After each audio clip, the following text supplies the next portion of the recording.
How to add Robux to your Roblox account on computer. Hi everyone, this is Neha from Create, Login and Delete, and today in this video presentation, I'll demonstrate how to add Robux to your Roblox account on your computer. It's a simple and quick process, so follow along carefully.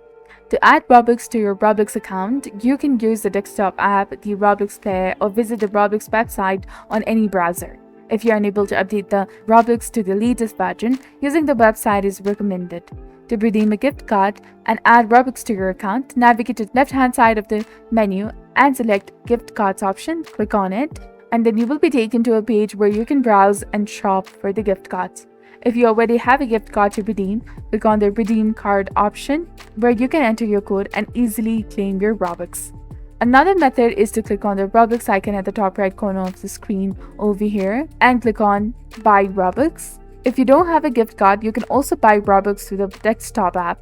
So I hope this video has been helpful in guiding you on how to add Robux to your Roblox account on your computer. If you found this video useful, please consider liking and subscribing for more helpful tips and tutorials. Thank you for watching. See you in the next one.